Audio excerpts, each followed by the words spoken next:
Ambassador Yovanovitch, as we sit here testifying, the President is attacking you on Twitter, and I'd like to give you a chance to respond. I'll read part of one of his tweets. Everywhere Marie Yovanovitch went turned bad. She started off in Somalia. How did that go? He goes on to say, later in the tweet, is a U.S. president's absolute right to appoint ambassadors. First of all, Ambassador Yovanovitch, the Senate has a chance to confirm or deny an ambassador, do they not? Yes, advise and consent. But would you like to respond to the president's attack that everywhere you went turned bad? Well, I don't think I have such powers, not in Mogadishu, Somalia, and not in other places.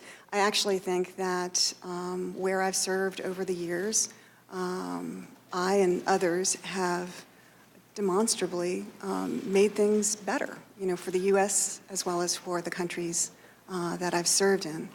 Ukraine, for example, where there are huge challenges, including, on the issue that we're discussing today of corruption.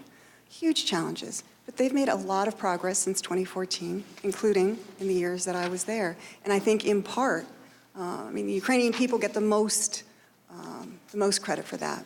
But a part of that credit goes to the work of the United States and to me as the ambassador in Ukraine. Ambassador, you've shown the courage to come forward today and testify. Notwithstanding the fact you were urged by the White House or State Department not to, notwithstanding the fact that, as you testified earlier, the President implicitly threatened you in that call record, and now the President in real time is attacking you. What effect do you think that has on other witnesses' willingness to come forward and expose wrongdoing? Well, it's very intimidating. It's designed to intimidate, is it not? I can't speak to what the President is trying to do, but I think the effect is to be intimidating. Well, I want to let you know, Ambassador, that some of us here take witness intimidation very, very seriously. Mr. Goldman. Ambassador Yovanovitch, you indicated that those same articles in March that included the smear campaign also included allegations related to Ukraine's interference in the 2016 election and the Burisma-Biden connection. Is that right? Yes. So I'm going to end my questioning where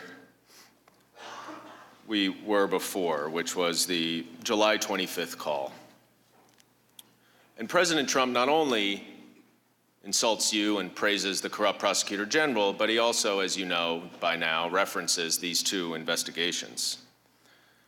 First, immediately after President Zelensky thanks President Trump for his, quote, great support in the area of defense, unquote, President Trump responds, I would like you to do us a favor, though, because our country has been through a lot and Ukraine knows a lot about it.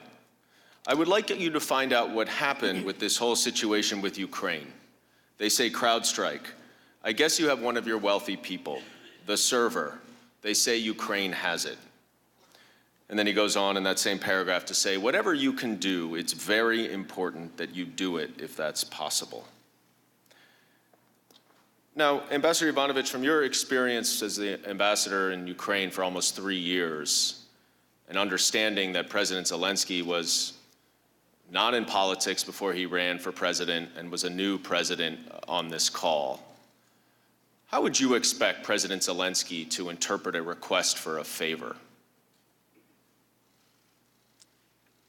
The U.S. Relationship for Ukraine is the single most important relationship.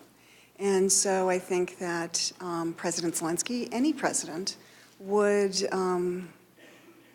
do what they could to lean in on a favor request. I'm not saying that that's a yes. I'm saying they would try to lean in and see what they could do. fair to say that a president of Ukraine that is so dependent on the United States would do just about anything within his power to please the President of the United States, if he could? You know, if he could. I mean, I'm sure there are limits, and I understand there were a lot of discussions in the Ukrainian government about all of this. But yeah, I mean, we are an important relationship on the security side and on the political side. And so the president of Ukraine, one of the most important functions that individual has is to make sure the relationship with the U.S. is rock solid.